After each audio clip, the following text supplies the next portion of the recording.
Kami, mahasiswa-mahasiswi Katolik Universitas Tanjung Pura Pontianak, Fakultas Kedokteran Prodi Farmasi, akan mempersembahkan drama yang berjudul Siapa yang Tanpa Dosa, yang diangkat dari Injil Yohanes bab 8 ayat 1 sampai 11.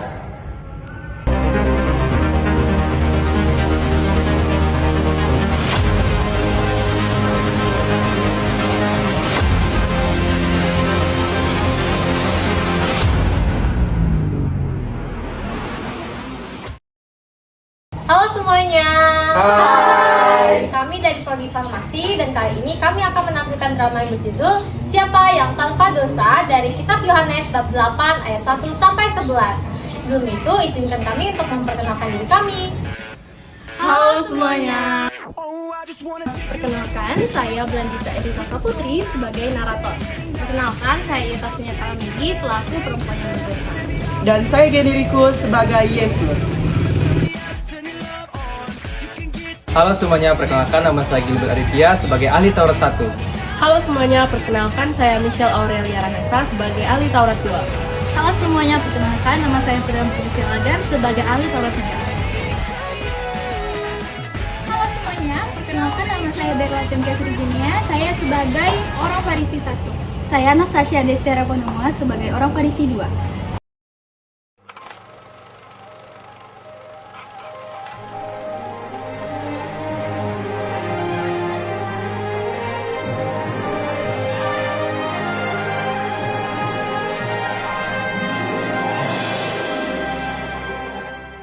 Pagi itu, di tengah kota Yerusalem yang sangat sibuk, Yesus datang kembali ke bait Allah.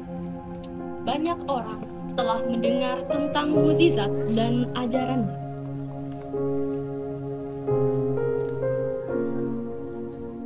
Mereka berbondong-bondong ingin mendengar perkataan yang menenangkan hati.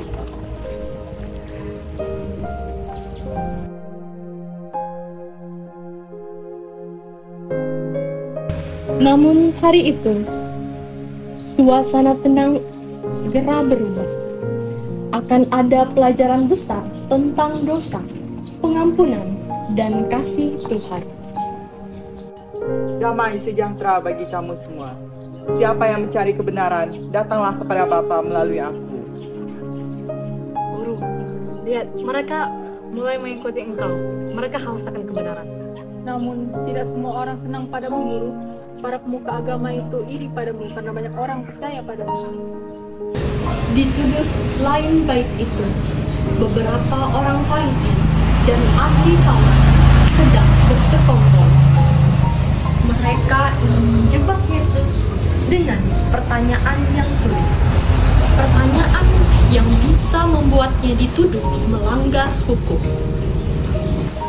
Mereka membawa seorang perempuan yang baru saja kedapatan berbuat dosa.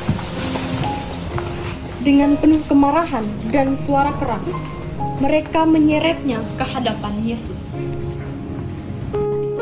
Guru, perempuan ini tertangkap basah berbuat zina.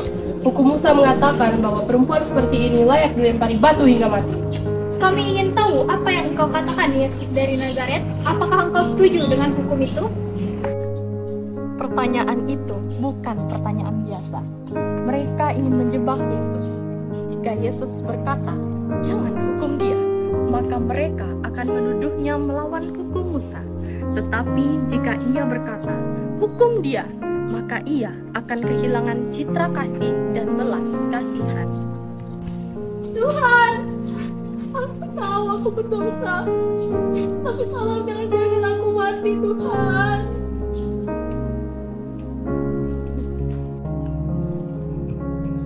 Guru, mengapa engkau menulis di tanah? Yesus tidak langsung menjawab.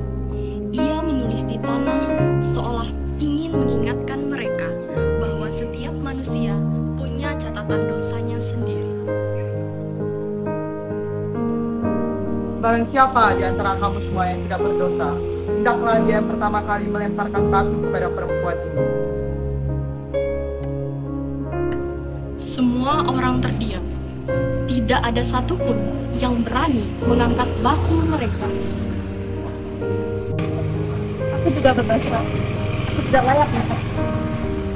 Aku juga tidak bersih di hadapan Tuhan. Dan satu persatu mereka meninggalkan tempat itu. Hati mereka terdiam.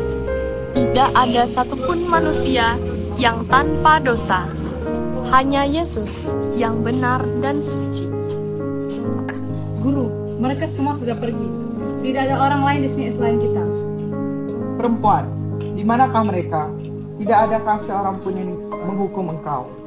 Tidak ada Tuhan. Betapa besar kasih Yesus. Ia tidak menutup mata terhadap dosa, tapi Ia membuka jalan untuk pertobatan. Ia tidak datang untuk menghukum dunia, melainkan untuk menyelamatkan setiap jiwa yang mau kembali kepadanya. Guru, kasih-Mu lebih besar dari keadilan manusia. Guru, kami belajar bahwa pengampunan itu jauh lebih baik, tetapi sangatlah susah.